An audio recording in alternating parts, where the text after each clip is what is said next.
دامن میں بنایا جائے۔ اس مقصد کے لیے راولپنڈی کو چنا گیا، لیکن راولپنڈی شہر میں نئی تعمیرات کی ضرورت تھی۔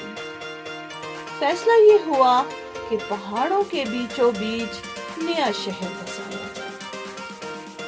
1960 میں دارالخلافہ کراچی سے راولپنڈی شفٹ ہو گیا اور ساتھ ہی نئے شہر یعنی کہ اسلام آباد کی بنیاد رکھ دی گئی۔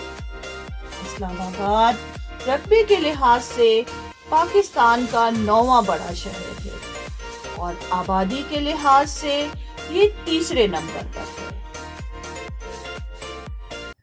اسلام آباد کی تعمیر انتہائی منصوبہ بندی کے تحت کی گئی۔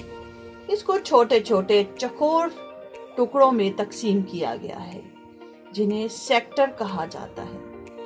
عمودی لحاظ سے یعنی ورٹیکلی اسلام آباد کے سیکٹروں کو انگریزی حروف تہجی کے نام دیے گئے ہیں، مثلا A, B, C, D, E, F, G, H, I وغیرہ۔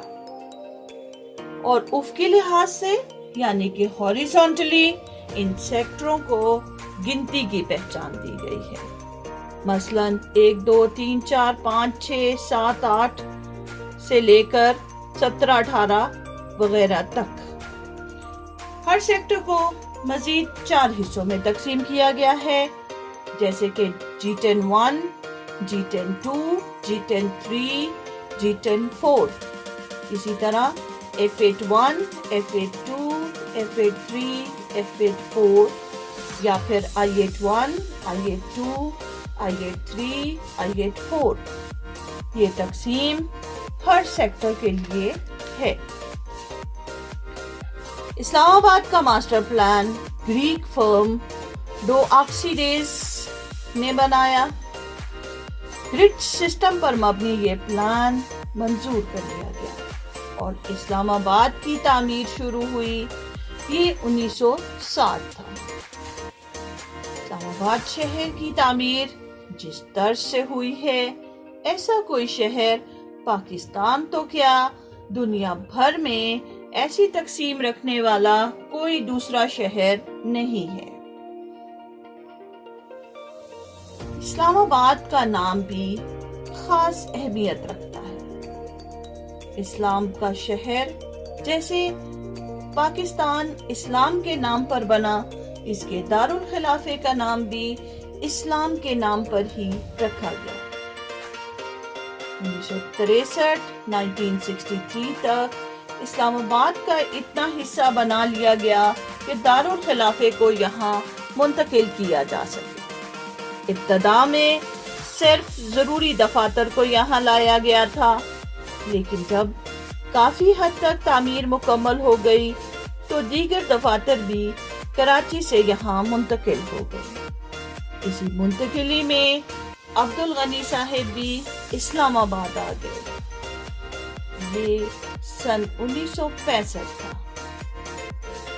شروع میں لوگ پریشان تھے کہ جنگلوں اور پہاڑوں کے بیچ بسائے اس شہر میں کیسے رہیں گے، یہاں جنگلی جانور بھی رہتے ہیں۔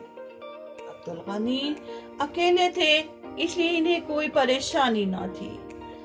وہ تو اپنے شوق کے مطابق اس جگہ کو جاننے میں لگ گئے اور اپنے سیر کے شوق کو پورا کرتے رہے۔ ابتدا میں سیکٹر G6 بنایا گیا، چونکہ سرکاری ملازمین کو یہاں لایا جانا تھا۔ ان کے لیے مختلف کیٹیگریز کے گھر بنائے گئے، جس میں A B C D E F G categories کے گھر ہیں۔ A ٹائپ سب سے چھوٹا ہے، جس میں 1 کمرہ ہے، جبکہ G ٹائپ سب سے بڑا گھر ہے، جو کہ 2 فلور پر مشتمل ہے۔ ملازمین کو یہ گھر ان کے سرکاری عہدوں اور گریڈ کے مطابق دیے گئے۔ سیکٹر G6-1 کو آسانی کے لیے مزید 4 حصوں میں تقسیم کیا گیا، یعنی کہ G6-1-1، G6-1-2، G6-1-3، G6-1-4۔ ایسی تقسیم کسی اور سیکٹر میں نہیں ہے۔ G61 اسلام آباد کا پہلا سیکٹر ہے۔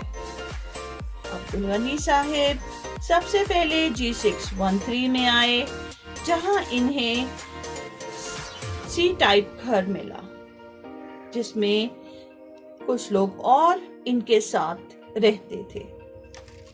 عبدالغنی کے دفتر کے لیے سیکٹر 8 کے بلاک بنائے گئے تھے۔ یہ 4 بلاک تھے جو کہ اب 8 ہو چکے ہیں۔ یہ بلاک سیکٹر F5 میں بنے ہیں اور یہ علاقہ ریڈ زون کہلاتا ہے، کیونکہ یہاں اہم ترین سرکاری دفاتر ہیں، جن میں parliament house, presidency, prime minister house, prime minister secretariat وغیرہ شامل ہیں۔ اب ان کے اطراف میں بہت سی ایمبیسیز یعنی کہ سفارت خانے بھی بن چکے ہیں۔